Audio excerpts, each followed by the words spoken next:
아멘. 함께 인사 나누십시다. 하나님은 당신을 사랑하십니다. 아멘. 우리와 동행하옵소서라는 말씀으로 함께 은혜를 나누겠습니다. 지난 한 주간 평안하셨습니까? 날씨가 너무나 더워서 밤잠도 설치고 또 가만히 있기만 해도 땀이 흐르는 그런 날씨였습니다. 평안하셨죠? 지금도 휴가지에 계신 분들도 계실 것이고 앞으로 휴가의 계획도 갖고 계실 성도님들 계실 것입니다. 가는 곳 어디든지 하나님께 성도들과 함께 동행하셔서 그 있는 곳이 쉼이 되고 평안을 얻는 그런 복된 자리가 되기를 바랍니다. 지난 한 주간 우리 임마누엘 교회 중고등부 학생들이 본 교회에서 성경학 수련회를 가졌습니다. 목요일부터 어제까지 토요일까지 2박 3일 동안 수련을 본교에서 진행했습니다. 그냥 혼자 있어도 땀이 흐르는 그런 날씨였는데 우리 학생들과 동행하며 힘을 내어서 수련에 열심을 내어주신 많은 분들이 계십니다. 우리 선생님들 또한 맛있는 음식으로 대접해 주신 우리 권사님들 또한 기도로 후원해 주시고 섬겨 주신 많은 성도님들 너무나 감사합니다. 이 시간 빌어서 다시 한번 우리 학생들과 함께 동행해 주셔서 너무나 감사하고 고맙습니다. 오늘 우리의 말씀은 우리가 동행하옵소서라는 말씀입니다. 우리가 누군가와 동행한다는 것은 함께 걷는다라는 것입니다. 함께 걷는다.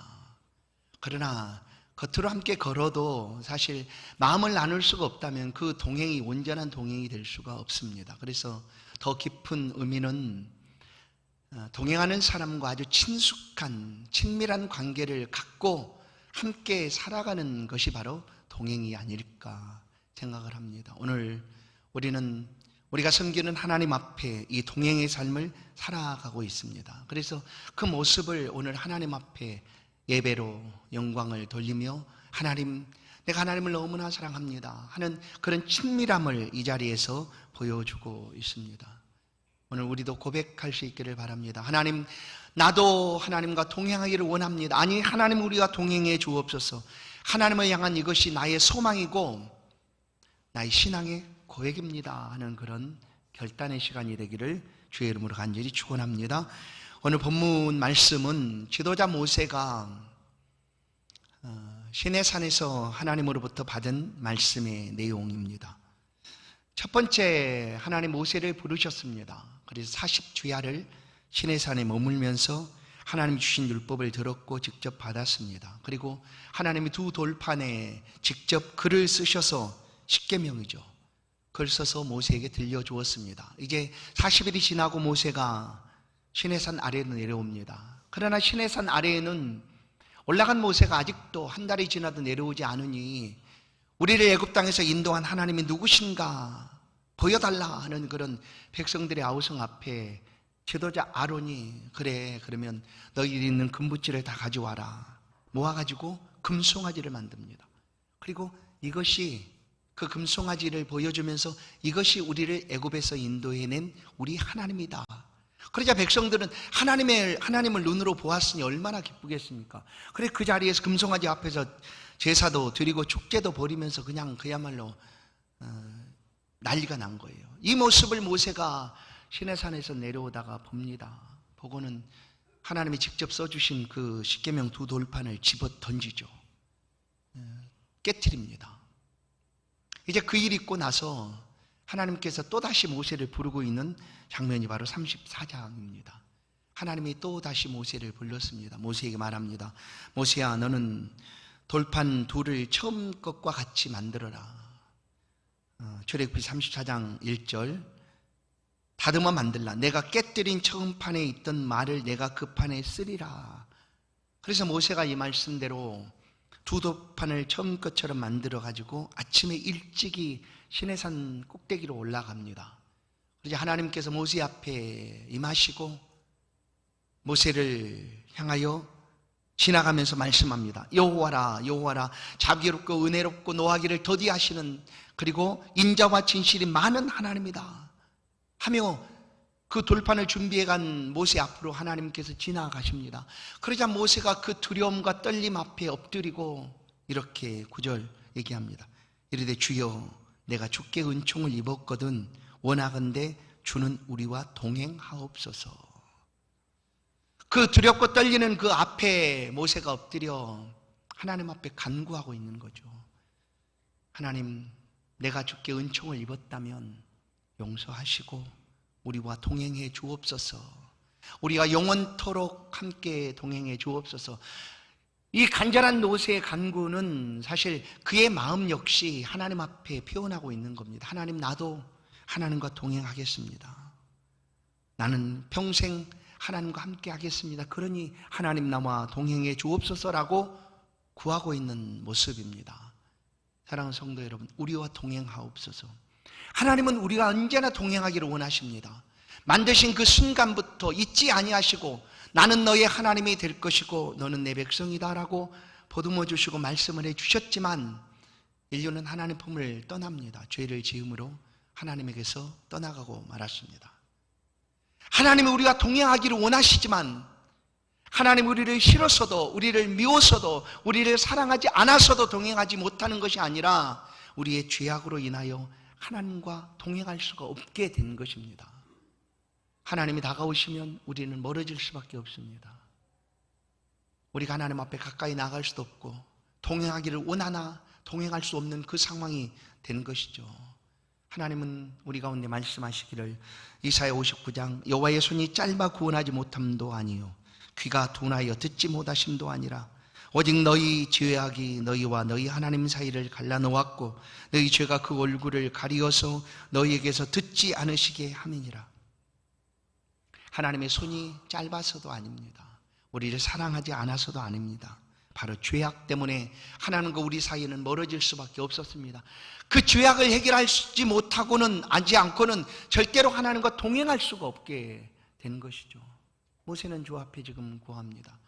하나님이여 우리와 동행해 주옵소서. 하나님도 동행하기를 원하시지만 그 동행할 수 있는 비결은 우리의 죄가 정결케 되고 속함을 받고 깨끗하게 되면 그렇게 동행할 수가 있게 되는 것입니다. 우리가 일반적으로 사람들과 동행할 때도 동행해서는 안 되는 사람들이 누구인가를 우리는 잘 압니다. 어떤 사람일까요? 사기꾼, 동행하기 싫어하지 않습니까? 그리고 동행할 수도 없는 사람들이고 성경 잠언 22장은 우리 가운데 이런 말씀을 하십니다. 노를 품는 자와 사귀지 말며 울분한 자와 동행하지 말지니 그의 행위를 본받아 내 영혼을 올무에 빠뜨릴까 두려움이니라. 그러니까 성경 속에서 일반적으로 우리가 동행해서는 안 되는 사람을 가르쳐 줍니다. 노를 품는 사람, 그리고 울분을 가지는 사람, 울분한 자. 왜냐하면 노를 품고 울분을 품은 사람들의 그 진노함이 함께 동행하다 보면 닮게 된다는 거예요. 그래서 그 진노로 인하여 함께 멸망할까 하니 그들과 동행하지 말아라 라고 말씀하죠. 하나님은 우리와 동행하기를 원하십니다. 그러나 우리 죄악 때문에 하나님이 결코 우리와 함께 할 수가 없습니다. 우리가 간절히 원하나 바라나 우리의 바람처럼 하나님이 동행할 수가 있는가? 안 됩니다. 그래서 하나님께서 우리를 위하여 우리와 동행하시기 위하여 아들 예수 그리스도를 우리 가운데 보내주시는 것입니다. 예수님은 이 땅에 우리로 하여금 하나님과 영원토록 동행하며 살아갈 수 있도록 하기 위하여 죄를 속하시는 그런 속죄물이 되기 위하여 이 땅에 오신 분이셨습니다. 우리가 하나님 앞에 우리와 동행해 주옵소서라고 고백할 수 있는 비결은, 근거는 하나님께 있습니다. 6절 말씀처럼 하나님은 은혜롭고 자비하고 노하기를 더디하시고 인자와 긍휼이 많으신 하나님, 그 하나님에 대해서 우리가 알기 때문에 그 하나님 앞에 비록 우리는 감히 하나님과 동행할 수 없어도 하나님 제발 좀 동행해 주옵소서, 바로 그리스도 예수의 은혜를 인하여 나와 함께 주옵소서라고 우리가 간구할 수가 있다는 거예요. 그러자 하나님이 그 아들 예수 그리스도를 우리 가운데 보내주셨습니다. 예수님이 오셔서 예수님께서 많은 사람들과 함께 했습니다. 동행했습니다. 그런데 그 많은 사람들 중에 특별히 죄인들, 세리들, 탕자, 이런 사람들과 함께 음식도 잡수시고 그들과 함께 대화도 나누시고 그들을 찾아 만나 주셨습니다. 사케오도 만나시고 수가성 우물가의 여인도 만나시고 막달라 마리아 여인도 만나 주시고 그렇게 만나 주셨어요. 왜냐하면 그것 위하여 오셨기 때문이에요. 우리가 감히 하나님을 만날 수 없을 그때에, 하나님과 함께 동행할 수 없을 그때에 하나님께서, 하나님이신 예수 그리스도께서 오셔서 그 약속하신 대로 우리가 동행하시기 위하여 그들을 찾아가 주시고 만나 주신 거예요. 그런데 그때에 그들 스스로 우리는 의롭고 깨끗하고 하나님을 누구보다도 잘 섬긴다고 여겼던 대제사장들의 무리, 바리새인 서기관들의 무리가 이 모습들을 보고 예수님을 비난합니다. 그의 제자들을 비방합니다. 너희는 어찌하여 그 죄인들과 함께 먹느냐? 하늘로부터 왔다고 하면서 어떻게 그 죄인인 것을 알지 못하느냐? 여러분, 보통 사람들도 우리들도 죄인과 가까이 하기를 원하지 않습니다. 그러지 않습니까? 말한 대로 혹시 그 죄를 닮을까? 그 흉악함이 내게 다가올까? 그래서 죄인과 가까이 하기를 원하지 않아요. 그런데 하나님은 이 죄인을 평생토록 동행하시기 위하여 아들 예수 그리스도를 보내주신 거예요. 그래서 예수님은 그 사명을 가지고 오셔서 죄인들과 함께 하셨어요. 그러나 이 모습이 싫은지 비방할 때 예수님은 그들을 향하여 이 말씀을 하십니다. 누가복음 5장 30절 예수께서 대답하여 이르시되 건강한 자에게는 의사가 쓸데없고 병든 자에게라 쓸데있느니라. 내가 의인을 부르러 온 것이 아니오 죄인을 불러 회개시키러 왔노라. 아멘. 예수님이 온 것은 의인을 위하여 온 것이 아니라 죄인을 불러 회개시키기 위하여 왔다. 왜냐하면 의인은 이 땅에 아무도 없었기 때문이에요. 아무도 없었습니다. 의인은 없나니 하나도 없도다. 예수님은 그래서 죄인들과 함께 하셨고 그들과 동행해 주셨고 그들 가운데 말씀을 들려주셨습니다. 우리가 동행하며 우리의 죄를 속하시고 하나님과 영원토록 동행하는 삶을 살아갈 수 있게 하여 예수님 오신 것이죠. 그래서 많은 사람들이 예수님과 함께 하겠다 다짐하고 예수님을 따라다녔습니다. 군중들도 있었고 수많은 무리들도 있었습니다. 그런데 그들이 따라다닐 때 예수님과 동행하는 것이 목적이 아니었습니다. 그들이 예수님을 따르는 목적이 분명히 있었습니다. 기적을 보기를 원하는 목적도 있었고 병 고침을 받기를 원해서도 그렇고 또한 형제간의 소송의 문제들도 해결해 달라고 그런 문제들을 그런 바람을 가지고 예수를 따라다닌 것입니다.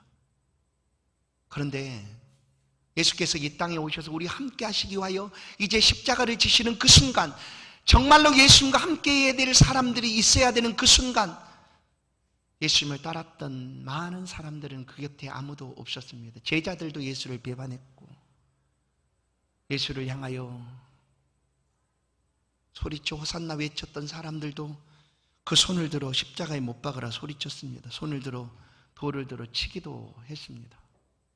정말 예수님이 함께 동행하여야 될 사람이 필요한 그 순간 사람들은 자신의 바람이 이루어지지 않는다, 원하는 것이 이루어지지 않았다는 이유 때문에 예수를 다 떠납니다. 그러나 우리가 예수와 오늘 우리가 동행해 주옵소서.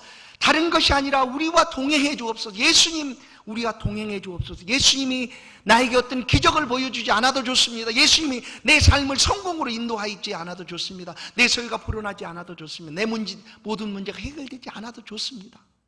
예수님 나와 동행해 주옵소서라고 우리가 간절한 바람을 가지고 주님 앞에 구하고 있습니까? 과연 우리가 동행하기를 원하는 이유가 무엇입니까? 예수님은 우리의 생명이십니다. 예수님과 그냥 동행하는 자체가 우리의 삶인 거예요. 다른 것이 필요치 않다라는 거예요. 예수님과 함께 살아가는 그 삶이 이 땅에서 가장 복된 삶이기에 우리는 고백합니다. 예수님 우리와 동행해 주옵소서. 우리는 예수 그리스도가 없는 삶이 얼마나 허무한 삶인가, 헛된 삶인가를 아는 사람들입니다. 그래서 나는 죽고 예수로 부흥해지고 높아지고 예수가 높아질 수만 있다면 나는 어떠한 형편에 처하든지 나는 기꺼이 감사하며 감당할 수 있다라고 하는 고백들이 성경 속에 나타나고 있는 고백들 아니겠습니까? 그렇습니다. 성도 여러분, 우리가 예수와 동행하기를 원하십니까? 우리와 동행해 주옵소서라고 간절한 마음으로 모세처럼 구하고 계십니까? 그렇다면 일평생 떠나지 마시고 예수 그리스도를 붙잡으시고 예수와 함께 행하십시오. 그것으로 충분합니다. 예수는 우리의 생명이 되시기 때문입니다. 우리가 예수와 동행하기 위하여 이제 사람들이 동행하려면 마음이 맞아야 된다라고 얘기하지 않습니까? 동업을 할 때도 사람과의 마음이 맞아야죠. 단순히 함께 걷는 정도가 아니라 친밀한 관계를 나누는 동행입니다. 나도 알고 그도 나를 알고 내 마음도 알고 주님도 나를 아시고 그런 서로 친밀한 관계를 나누는 동행을 위해서 우리가 각오하고 결단해야 될 것들이 몇 가지가 있습니다. 시작을 그렇게 시작했습니다. 예수를 믿겠다라고 시작을 하고 삶을 살아가는데 내 삶에 환난도 있고 어려움도 다가옵니다. 핍박도 있습니다. 고난도 있습니다. 그러면 주저할 수 있죠. 그러나 예수님 말씀합니다. 심령이 가난한 자는 복이 있나니 천국이 저희 것이며, 예수가 없음으로 인하여 안타까운 마음을 간직한 사람들, 그래서 겨우 예수를 만났습니다. 그 심령 속에 하나님이 천국을 선물로 주시겠다라는 거예요. 그러나 그 삶을 살아가는 과정 속에 많은 어려움이 있다라는 것을 너희뿐만 아니라 너희 이전에 있던 모든 믿음의 사람들도 이와 같았다라고 말씀합니다. 마태복음 5장 12절 기뻐하고 즐거워하라 하늘에서 너희의 상이 큼이라 너희 전에 있던 선지자들도 이같이 박해하였느니라. 그렇습니다. 함께 예수와 하나님과 동행하기를 원하는 사람들은 세상 속에 구경거리처럼 드러나 있고 세상의 가치와 다른 가치를 가지고 살아가고 있기 때문에 이상하게 보여지는 거예요. 그러니 때로는 핍박도 하고 또 고난도 받게 되는 것이죠. 그래서 예수와 함께 동행하기를 다짐한다고 하면 나도 우리와 동행해 주옵소서라고 우리가 간절한 마음으로 구할 수 있다면 이런 각오와 결단이 필요하다는 거예요. 첫 번째는 고난의 길, 십자가의 길을 걸어갈 수 있는 각오입니다. 어떠한 길이라도 주와 함께하면 나는 걸을 수가 있습니다 하는 그런 각오가 우리 가운데 필요합니다. 누가복음 14장 물은 내게 오는 자가 자기 부모와 처자와 형제와 자매와 더욱이 자기 목숨까지 미워하지 아니하면 능히 내 제자가 되지 못하고 누구든 자기 십자가를 지고 나를 따르지 않는 자도 능히 내 제자가 되지 못하리라. 자기 목숨까지도 또한 자기 십자가를 지지 않는 자도 내 제자가 될 수가 없다라고 하시는 말씀입니다. 그래서 우리가 주님과 동행하기 위해서는 이런 결단이 필요한 거예요. 주님 괜찮습니다. 고난의 길일지라도 주님의 생명이시니 주님이 나의 전부이시니 나는 걸을 수 있습니다 하는 결단을, 각오를 가지라라는 거예요. 그러면 동행할 수가 있습니다. 또 말씀하죠. 예수 그리스도만이 우리의 삶의 최고의 영광이시다라는 확신이 필요합니다. 다른 것이 아니라 예수라는 확신이 우리 가운데 필요하다는 거예요. 여러분, 우리가 예수를 믿음으로 믿었다라는 것에 대한 확신을 우리는 갖고 있지 않습니까? 내가 예수를 믿으면 나는 천국 백성이 되었다. 이런 확신이 분명히 있어야 돼요. 믿음의 확신, 구원의 확신이죠. 이것이 흔들리게 되면 신앙생활이 흔들립니다. 구원의 확신은 어떤 걸까요? 예수를 믿음으로 구원을 받습니다. 거기는 나의 행위나 나의 무슨 모든 수고나 노력 아닙니다. 오직 믿음이에요. 믿음. 그 믿음이 신실하고 진실하다면 아주 작은 믿음일지라도 하나님께서 그 믿음 때문에 구원을 이루시는 거예요. 구원하시는 거예요. 그러니 내가 예수 믿었는데 내 삶의 행위가 왜 이럴까? 나 예수 안 믿는 것 같아. 난 구원받지 못할 거야. 이렇게 흔들리지 마시라는 거예요. 확신을 가지시고 믿는 것이 분명하다면 그 확신을 가지시고 하나님 앞에 나아가십시오. 그런 이런 확신처럼 우리의 삶의 가장 최고의 영광은 예수 그리스도시다라는 확신을 가져야 합니다. 내가 다른 것으로 하나님 앞에 영광을 돌리겠다. 아닙니다. 오직 예수 그리스도를 높이는 삶으로 이 땅에서 내가 부자가 되고 지위가 높아지고 또한 내가 행하는 모든 것들이 많은 사람들에게 기억이 되고 하는 것으로 높아질 수도 있어요. 그러나 그것보다 내 삶을 통하여 예수님이 얼마나 기뻐하시는가, 하나님이 얼마나 기뻐하시는가. 여러분, 하나님이 기뻐하시면요, 물론 대통령이 되면 기뻐하실지는 모르겠어요. 그러나 그 삶보다 믿음을 가지고 오늘 하루를 주님과 동행하며 살아가는 삶을 혹시 더 기뻐하실지 모르겠어요. 그러지 않겠습니까? 말씀을 그 한마디 말씀을 듣고 그 말씀을 지켜가기 위하여 하나님께 부단히 애를 쓰고 기도하고, 하나님 내가 이 말씀을 지키고 싶습니다, 말씀대로 한번 살아가 보고 싶습니다 하는 그 삶은 하나님 얼마나 기뻐하시겠습니까? 내 자녀들이 진리 안에서 행한다는 것보다 더 기쁨이 없도다 말씀하고 있습니다. 그러니 예수 그리스도가 나의 최고의 영광이다라는 확신을 간직하고 있어야 돼요. 보시면 바울 사도는 이 삶을 위하여 모든 것을 버렸다, 배설물처럼 버렸다. 왜냐하면 예수 그리스도 아는 것이 내게 더욱 고상하니 그를 높이는 삶이 나에게는 최고다라고 삶을 살아갔습니다. 그런데 그 살아가는, 그렇게 결단하고 살아가는 삶 앞에 도사리고 있는 위험들이 많이 있습니다. 강의 위험, 강도의 위험, 동족의 위험, 이방인의 위험, 신의 위험, 광야의 위험, 바다의 위험, 거짓 형제들의 위험 있었어요. 사람들이 위협이 끊임없이 다가왔어요, 바울에게. 그러나 이 바울은 더 예수 그리스도께 가까이 나아가고 있습니다. 그리고 선언합니다. 갈라디아서 4장 6장 17절, 이후로는 누구든지 나를 괴롭게 하지 말아라, 내가 내 몸에 예수의 흔적을 가지고 있노라 하고 소리칩니다.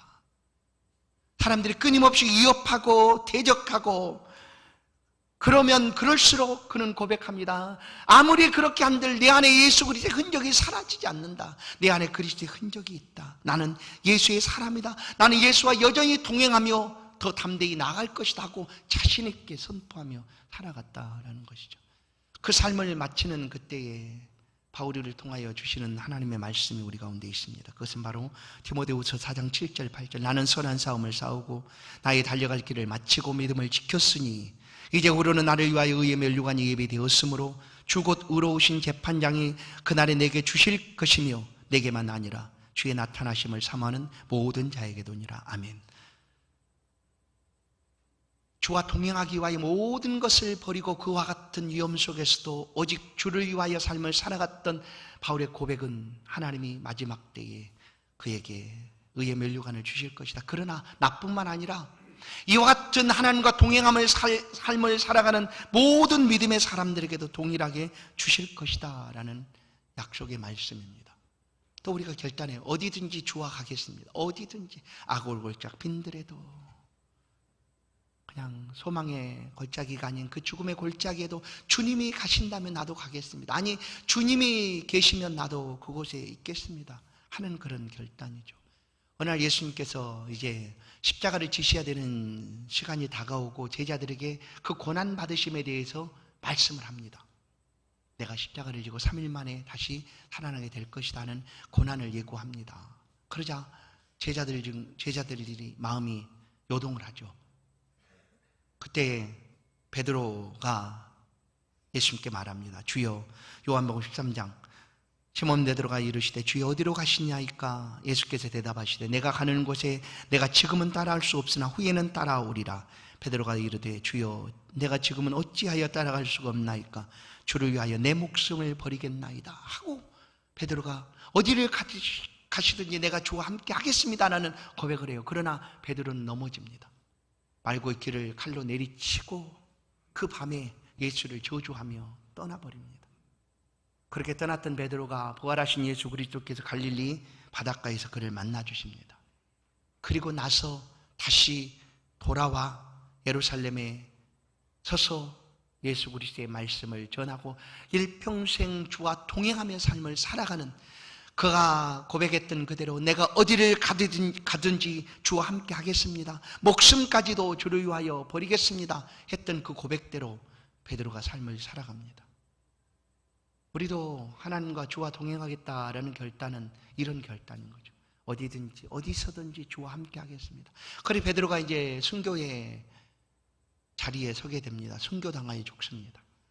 그런데 사람들이 그를 십자가에 못 박으려고 할 때 베드로는 아니다, 우리 주님에 못 박힌 것처럼 내가 감히 어찌 주님과 똑같이 바르게 못 박혀 죽겠느냐, 나를 거꾸로 매달아라 하고 거꾸로 매달린 채 십자가형을 받아 순교했다라는 이야기가 전해집니다. 성도 여러분, 주와 함께 하겠다는 것은 이와 같은 결단들이 우리 가운데 필요합니다. 가는 길이 고난의 길이고 골고다 언덕과 같은 그런 거치는 길이고 사망의 음침한 골짜기 같은 아골 골짝 같은 길이라 할지라도 주와 함께 가겠다는 결단입니다. 어디든지 가겠다는, 그것이 바로 우리와 동행하옵소서 하는 고백인 것입니다. 사랑하는 성도 여러분, 오늘 이 고백이 저와 여러분의 고백되기를 간절히 소원합니다. 하나님이 다가오실 때 거절하지 마십시오. 손을 내미실 때 뿌리치지 마십시오. 이제 하나님은 그리스도 예수 안에서 우리에게 다가오셔서 영원토록 함께 동행하시겠다라고 말씀하시는 거예요. 더 이상 우리가 하나님으로부터 멀어질 수가 없어요. 왜냐하면 그리스도 예수께서 그 죄를 속죄하시고 죄를 깨끗하게 씻어 주셨기 때문에 주님이 다가오셔서 손 내미실 때 우리가 그 손을 붙잡기만 하면 우리는 영원토록 주와 동행하게 됩니다. 지금 내미는 손을 붙잡고 주님과 동행할 수 있기를 간절히 축원합니다. 소망 중에 동행하십시오. 소망 중에. 믿음의 조상 아브라함은 창세기 12장 1절을 보면 너의 고향 친척 아비 집을 떠나라 라고 말씀할 때 그냥 그가 본 것도 아니고 그냥 들은 말씀 한 가지밖에 없습니다. 너의 집을 떠나 내가 내게 보여줄 땅으로 가라 라고 하는 그 말씀을 붙잡고 아브라함은 하나님과 평생 동행합니다. 약속의 땅을 온전히 믿고 그 약속의 말씀을 붙잡고 아브라함은 평생 하나님과 동행하는 삶을 살아갑니다.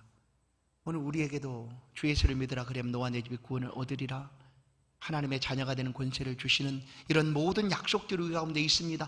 우리 눈앞에 지금 천국이 보여지고 있는가? 그 천국에서 영원토록 하나님과 함께 영생을 누리며 살아가게 될 것이다 라는 모든 말씀들이 이 말씀 성경 안에 다 담겨져 있습니다. 우리 눈에 지금 보이진 않아요. 그러나 소망 중에 그것을 기다립니다. 기대합니다. 그러면 우리도 아브라함처럼 그 소망을 붙들고 하나님과 동행할 수가 있습니다. 또한 낙심한 순간에도 하나님과 동행합니다. 낙심한 순간, 예수님의 십자가에 죽으시자 많은 사람들이 그 죽으심을 목격하고 떠납니다. 이제 끝났구나. 우리도 붙잡혀 죽게 될 것이야. 우리에게도 이와 같은 고난이 닥쳐올 테니 피하자. 그 죽음 앞에 쓸쓸히 낙심하며 떠나가고 있던 두 사람이 있었습니다. 그가 바로 예수님의 제자 엠마오를 향하여 떠나가고 있던 제자들이었습니다. 그 두 제자가 그들의 고향을 향하여 가고 있을 그때에 부활하신 예수님이 그들과 함께 동행해 주셨습니다. 그러나 그들은 깨닫지를 못했습니다. 말씀도 주고받고 이야기도 하셨지만 그들은 깨닫지를 못했습니다. 그러나 예수님이 떠난 이후에 그들은 알게 됩니다. 길에서 함께 동행했던 그분이 예수 그리스도였다라는 사실을 깨닫게 됩니다. 누가복음 24장 24절, 그들이 서로 이야기하며 문의할 때 예수께서 가까이 이르러 그들과 동행하시나, 바로 그분이 예수님이셨다라는 사실을 깨닫게 되고 곧바로 다시금 방향을 돌려서 예루살렘을 향하여 나아갔고 그곳에서 예수의 부활의 소식을 증언하고 일평생 하나님과 동행하는 삶을 살아가게 되었습니다. 낙심한 순간에도 우리는 하나님과 동행할 수 있습니다. 우리가 연약하여 힘들어 애통하며 아파하고 있을 그때에, 아무도 없는 것 같은 그때에 주님은 그곳에 계십니다. 함께 계시며 우리의 손을 잡아주시고 위로하시고 눈물을 닦아주시는 분이십니다. 그곳에 함께 동행하고 계십니다. 그러니 우리가 낙심한 순간에 우리가 원하는 것이 이루어지지 않았다고, 기도의 응답이 없다고, 힘들고 고통스럽다고 주님을 떠나지 마십시다. 내밀고 계시는 그 손을 붙잡고 그 순간에 함께 동행하여 살아가십시다. 그리고 또 한 가지, 내 삶의 최고의 목표는 하나님과 동행하는 것입니다 라고 고백해 보십시다. 여러분 어떻습니까? 여러분의 삶의 최고의 목표는 뭘까요? 세계 1등 필요합니다. 그곳에 높이십시오. 마음껏 하나님의 이름을 드러내십시오. 우리가 굳이 사실 드러내지 않아도 우리가 믿음으로 살아가는 그 삶이, 동행하는 그 삶이 모든 사람이 드러내는 거예요. 그렇게 평생 하나님과 동행하는 것으로 평생을 살았던 사람을 성경은 소개합니다. 그는 이 땅에 태어난 사람 중에 육신을 입고 태어나서 죽음을 보지 않은 두 사람이 있는데 엘리야와 에녹이죠. 에녹입니다. 에녹. 창세기에 살았던 에녹. 모든 사람이 한 번 죽는 것은 정하신 일이었는데 그것까지 뛰어넘고 하나님이 죽음을 보지 않고 천국으로 이끌 만한 무언가가 에녹에게 있었는가? 성경은 그 에녹의 삶을 우리 가운데 이렇게 소개합니다. 창세기 5장 24절. 에녹이 하나님과 동행하더니 하나님은 그를 데려가심으로 세상에 있지 아니하였더라. 아무것도 없어요. 성도 여러분, 여러분의 삶을 믿음으로 살았던 삶들을 한번 되돌아보면 얼마나 많습니까? 섬겨주었던 삶도 있고 그냥 주를 위하여 눈물 콧물 흘리며 그냥 기뻐 뛰며 행복했던 그런 시간들도 있고 하나님 교회를 위하여 헌신했던 그런 순간들도 있고 많이 있지 않습니까? 그래서 어느 날 어느 시에 내가 그렇게 섬겼다, 수고했다, 헌신했다라는 것들을 우리는 기억할 수 있지 않습니까? 누군가가 우리의 생애를 기록한다면 그런 순간들을 기억해 놓지 않겠습니까? 하나님 교회가 건축되는 그때에 헌신하여 섬겼던 그 시간들을 기록하지 않겠습니까? 그 사람을 생각하면 그게 떠오를 테니까. 그런데 에녹을 떠올리면 없어요. 아무것도 없어요. 뭐가 있어요? 하나님과 동행하더니, 이거밖에 없어요. 하나님과 동행하더니. 하나님과 동행하는 거예요.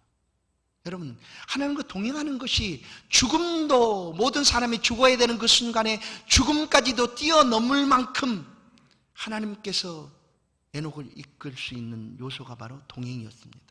동행. 하나님과 동행하더니. 에녹은 65세, 그러니까 무두셀라를 969세인가요? 가장 오래 산 사람 무두셀라를 낳은 후에 65세부터 300년 동안 하나님과 동행했다라고 성경은 기록합니다. 300년 동안 동행했어요. 뭐 다른 얘기가 없어요.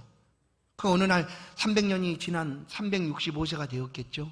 그때 하나님이 에녹을 천국으로 불러 들이셨어요. 에녹아, 이제 집에서 쉬어라 하고 천국으로 불러 가셨어요. 근데 참 재밌는 것은 에녹의 나이가 365살 아닙니까? 그렇죠? 우리의 1년을 며칠이죠? 365일입니다. 물론 과학자들은 딱 365일보다 조금 더 길다는 거예요. 그래서 뭐 윤달이 있어가지고 그걸 맞춰가는 거죠. 몇 년마다 한 번씩 정확하게 시간을 맞추는 거죠. 365일이라고 보면 에녹은 그 365년을 다른 게 없어요. 그냥 하나님과 동행하면서 산 것뿐이에요. 동행하면서 산 것뿐이에요. 우리의 인생도 사실은 1년의 반복, 하루의 반복이고 1년의 반복이지 않습니까? 매년마다 반복돼서 우리의 나이를 먹고 우리의 나이가 차면 하나님 부르시면 가는 거죠. 천국에 가게 됩니다. 그런데 그 모든 날, 시간 동안 365일을 동행하는 것이에요. 하나님과 동행하는 삶이다라는 거예요. 하나님과 동행하는 삶. 그것이 하나님 앞에 얼마나 귀한 일인가. 여러분, 우리가 일주일에 한 번 한 자리에 모여서 이렇게 예배를 하나님 앞에 올려드리지만 이 한 번의 예배뿐만 아니라 믿음으로 살아가는 성도들의 모든 삶들은 에녹처럼 하나님과 동행하고 있는 삶입니다. 하나님과 동행하고 있는 삶이야. 목사님, 나는 아무것도 한 것이 없어요. 나는 누가 알아주지도 못해요. 그저 일주일에 한 번 하나님 앞에 예배드리는 것이 전부예요 라고 누군가가 고백할지 몰라도 이 예배는 어떻습니까? 하나님과 우리가 동행하는 그 친밀함의 표현입니다. 표현. 하나님과 동행하지 않는다면, 동행할 수 없다면 이렇게 예배할 수 없어요. 이렇게 시간을 하나님 앞에 드리고 하나님 앞에 이 시간 뭐 특별할까요? 우리 가운데 뭐 특별하겠어요? 뭐 목사님은 뭐 설교를 뭐 세계 1등처럼 그렇게 잘해가지고 오늘 목사님 말씀을 들으면 막 뭔가 확실하게 확 바뀌어지고 달라지고 그럴까요? 그러지도 않잖아요. 똑같습니다. 똑같지 않습니까? 매주마다. 그런데도 불구하고 변함없이 하나님과 함께하며 예배하는 이 삶을 하나님이 동행으로 받으시고 기뻐하신다라는 거예요. 다른 거 없어요. 동행하는 삶입니다. 하나님과 동행하는 삶. 그래서 모세가 하나님 앞에 간구한 거예요. 우리에게 긍휼을 여기시고 긍휼을 베풀어 주시고 우리들과 동행해 주옵소서. 하나님, 우리가 좀 부족해도 우리를 잊지 마시고 영원토록 우리와 동행해 주옵소서. 하나님은 이제 지금 그렇게 하고 계십니다. 그러나 문제는 우리가 하나님 내미는 손을 그렇게 붙잡고 있는가 하는 거예요. 우리가 붙잡고 우리도 하나님과 동행하면 우리의 평생이 하나님과 동행하는 삶이 되는 것입니다. 이 하나님의 약속하심을 확실히 하기 위하여 오늘 모세에게 하나님께서 말씀해 줍니다. 10절을 보시면 여호와께서 이르시되 보라 내가 언약을 세우나니, 언약을 세워요. 언약, 그 계명이죠. 10계명이고 오늘 27절도 너와 이스라엘과 언약을 세웠음이라 하고 하나님 말씀합니다. 이 언약을 우리 가운데 세웠어요. 이 언약이 어떤 언약이요? 내가 우리와 함께 동행해 주옵소서라고 하실 그때에 하나님이 이 언약을 세우시고 그렇게 하겠다는 것 아니겠습니까? 그런데 구약에 약속하신 그 하나님의 언약이 신약에서 완전히 성취가 되어 이루어졌습니다. 그리고 오늘 우리 가운데 이 약속하신 그대로 동행하고 계십니다. 예수님이 이 땅에 사시다가 승천하셨습니다. 부활하시고 승천, 하늘로 올라가셨죠. 올라가시기 바로 직전에 우리 가운데 주신 말씀이 바로 마태복음 28장에 있는 말씀이에요. 18절 20절 볼지어다 내가 세상 끝날까지 너희와 항상 함께 있으리라. 아멘. 하나님이 모세에게 우리가 동행하옵소서라고 말씀한 그 말씀의 약속, 내가 언약을 세우겠다. 어떤 민족도 이와 같은 기적도 맛보지 못하는 그런 일들로 너희들과 언약을 세우겠다 하셨던 그 약속이 예수 그리스도를 통하여 지금 이루어지고 있습니다. 이루어졌습니다. 예수님이 우리와 항상 함께 계십니다. 우리가 큰 일을 행하지 않아도 돼요. 사람들이 알만한 그런 엄청난 업적을 남기지 않아도 괜찮아요. 혹시 또 그렇게 할 수 있다면 하십시오. 재능 주신 대로 그렇게 해서 하나님을 높이면 더욱 하나님 기뻐하시겠죠. 그러나 그것만이 우리의 신앙의 삶이 아니라는 거예요. 더 많은 부분은 하나님과 그냥 믿음을 가지고 살아가는 삶이에요. 하나님 계시 너무나 감사합니다. 내 이렇게 아픈데 하나님이 알아주시는군요. 나 이거 홀로인 것 같은데 지금 주님이 나와 같이 계시는군요 하고 삶을 살아가고 있는 삶입니다. 보시면 하나님 우리 가운데 원하시는 것이 바로 이것이다라는 것을 미가서 6장 8절에 말씀합니다. 같이 한번 이 말씀을 읽고 맺겠습니다. 말씀을 읽겠습니다. 시작. 사람아 주께서 선한 것이 무엇임을 내게 보이셨나니 여호와께서 내게 구하시는 것은 오직 정의를 행하며 인자를 사랑하며 겸손하게 내 하나님과 함께 행하는 것이 아니냐. 아멘. 하나님과 함께 행하는 삶입니다. 겸손하게. 아브라함도 소망 중에 낙심하여 내려가던 그 엠마오의 두 제자도 예수 그리스도와 동행하며 또한 일평생 365년을 살았던 에녹도 다른 것이 아니라 하나님과 동행하며 삶을 살았습니다. 여러분, 하나님 우리 하나님이 되시고 우리 아버지가 되어주셔서 동행하시겠다고 약속합니다. 그 약속은 변함이 없습니다. 이제 우리가 그 하나님 앞에 모세처럼 고백하십시다. 하나님 우리도 동행하겠습니다. 하나님과 평생을 동행하겠습니다 하는 고백을 드려서 우리의 삶이 날마다 동행하며 하나님 앞에 기쁨이 되고 영광이 되는 그런 생애가 될 수 있기를 주의 이름으로 간절히 축원합니다. 하나님 감사합니다. 좋으신 하나님 우리와 동행하여 주옵소서. 하나님 우리와 평생 동행해 주시듯 우리 또한 변함없이 주님의 손 붙잡고 평생토록 함께하기를 원합니다. 순간순간 십자가의 길처럼 고난의 길처럼 아골골짝 같은 그런 순간도 만나게 되겠지만 주님 그때에도 우리 함께하여 주심으로 그 동행의 삶을 멈추지 않게 하시고 마침내 에녹처럼 천국에 모두 다 입성하여 하나님과 영원토록 영생을 누리며 살아갈 수 있도록 은혜를 베풀어 주옵소서. 하나님 우리를 고백합니다. 우리의 믿음 없음을 고백합니다. 다시 한번 붙들어 주셔 이 동행의 삶을 힘있게 주와 함께 날마다 걸어갈 수 있도록 은혜 베풀어 주옵소서. 예수 그리스도의 이름으로 기도하옵나이다. 아멘.